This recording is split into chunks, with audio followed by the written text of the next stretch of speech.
I'm Dan. And I'm Catherine. In this programme, we'll be discussing life expectancy, as well as teaching you 6 new items of vocabulary. Of course. Dan?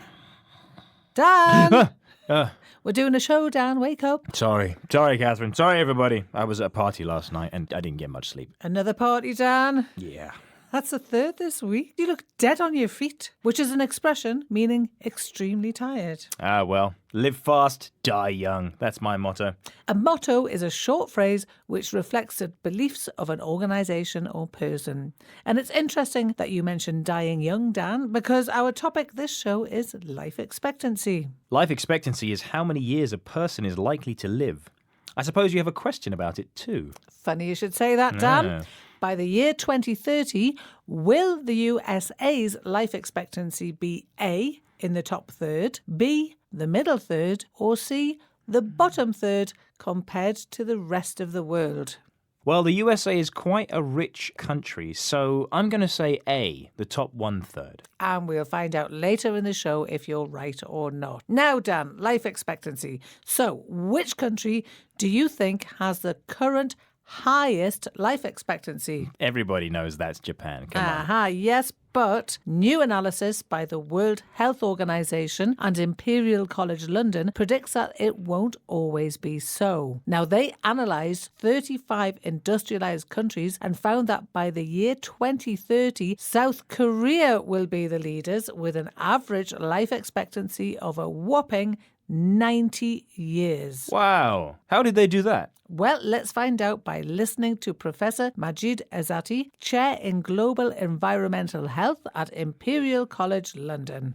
It seems to be actually, dealing with diet better than other places, being very good at taking up new medical knowledge, technology, and using it, and perhaps most importantly, doing this in a relatively equitable way compared to Western countries. So basically, good diet, using new medical technology and knowledge, and being more equitable or fair and impartial in society. So how did the UK do? Well, not too well, actually. Huh. We were thoroughly beaten by our closest neighbour, France. What? How comes? I'll let Professor Majid Ezzati explain that too.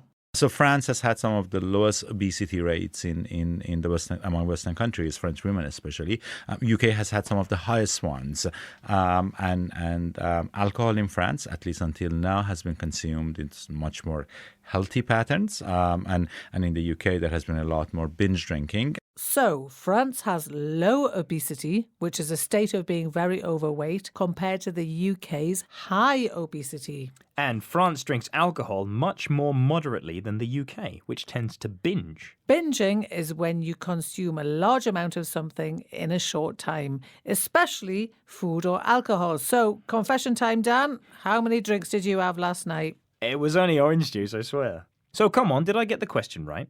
You asked me by the year 2030, will the USA's life expectancy be A, in the top 1/3, B, the middle 1/3, or C, the bottom 1/3 compared to the rest of the world? And I said the USA is quite a rich country, so it's probably A, in the top 1/3. Sorry, Dan. Nice logic, but actually the USA is one of the least equitable places in the world. So their life expectancy suffers. And the answer was actually C, the bottom third. Oh, well, next week maybe.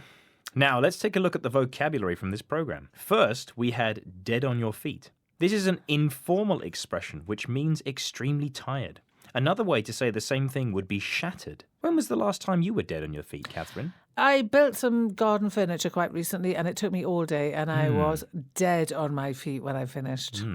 Now, we had motto. Now, a motto is a short phrase which reflects the belief of an organisation or person. So, Dan, what's your personal motto? Take the path of least resistance. What about you? Less is more. Ah, good one. Then we had life expectancy. Life expectancy is how many years a person is likely to live. What do you think's a good life expectancy for a person? I'm hoping to get to about 85 and then I'd like a sort of quick exit because I think it's probably not much fun after that. Then we had equitable. Equitable means being fair or impartial and it comes from the word equal. So Dan, personal question, would you say that your marriage is equitable? I'd like to think so, yes. I do the cooking, my wife does the cleaning and we share the other jobs. We'll have to get Mrs. Dan in to give her opinion. After that, we heard obesity. Obesity describes a state of being very overweight. It's a medical term and is often used in connection with health problems. The report said that the UK has an obesity problem, Catherine. How do you think we can solve it?